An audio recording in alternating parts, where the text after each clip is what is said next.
Assalamualaikum warahmatullahi wabarakatuh.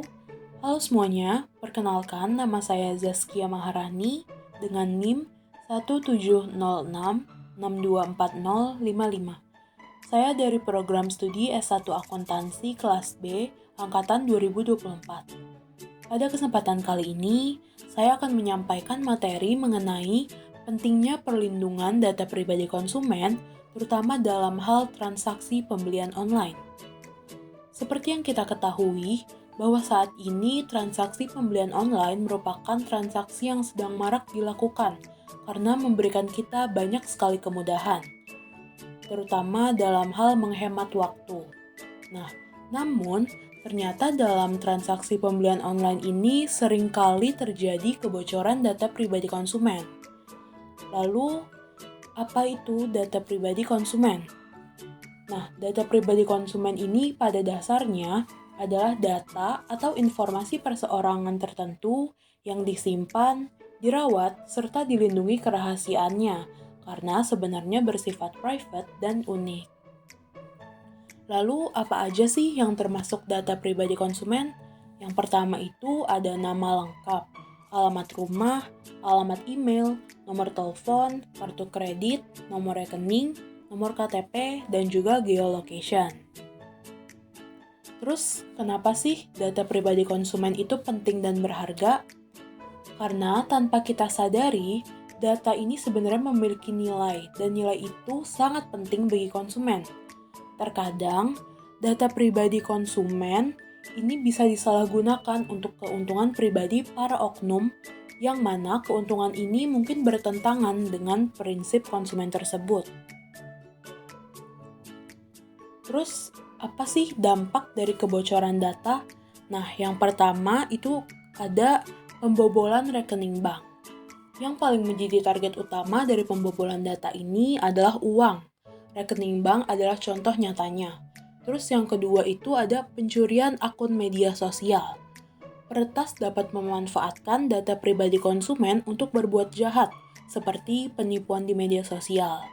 Salah satu jenis data yang sering terjadi kebocoran adalah username serta password untuk masuk ke berbagai media sosial seperti Instagram, Facebook, TikTok, bahkan email. Nah, terus selanjutnya itu dampaknya bisa menjadi penyamaran kejahatan. Data pribadi konsumen juga dapat dicuri untuk digunakan sebagai identitas palsu untuk melakukan tindakan kejahatan seperti terorisme. Nah, yang keempat itu ada pencatutan nama pinjaman online. Pelaku kejahatan juga bisa mengajukan peminjaman di aplikasi peminjaman online atau pinjol dengan bermodalkan data-data pribadi konsumen yang sudah bocor. Nah, yang terakhir itu target politik. Data-data yang sudah bocor tadi itu bisa dipakai untuk rekayasa sosial hingga profiling korban.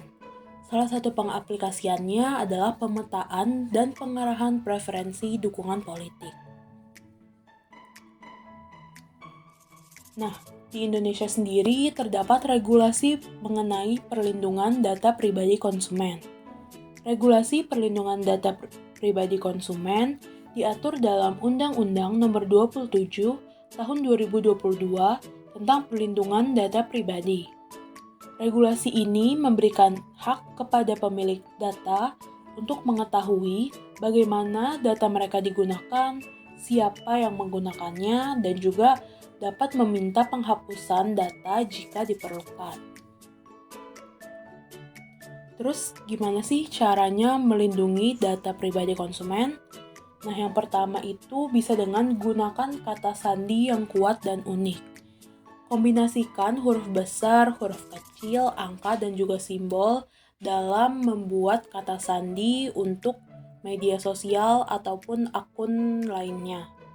Selanjutnya itu bisa dengan mengaktifkan autentikasi 2 faktor atau 2FA. Ini tuh berguna sebagai tambahan lapisan keamanan saat kita mau login di sosial media. Terus selanjutnya kita juga harus berhati-hati dengan tautan yang mencurigakan. Jangan sembarang klik atau unduh tautan atau file dari sumber yang tidak dikenal, karena ini tuh berpotensi untuk terjadinya phishing. Terus selanjutnya, Periksa izin aplikasi. Batasi akses aplikasi ke kamera, lokasi, atau kontak jika tidak diperlukan. Nah, yang terakhir, gunakan jaringan Wi-Fi yang aman. Hindari penggunaan Wi-Fi publik untuk melakukan transaksi-transaksi yang sensitif, misalnya seperti transaksi transfer ke bank lain. Selanjutnya, gimana sih langkah-langkah yang harus kita lakukan untuk menghadapi kebocoran data?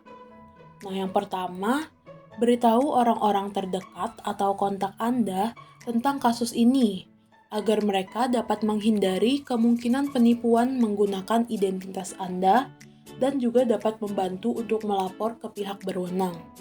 Selanjutnya, hubungi pihak bank atau otoritas lain untuk menutup atau mengganti akun atau identitas yang dicuri, seperti kartu debit atau kartu kredit, SIM, kartu jaminan sosial, ataupun juga paspor.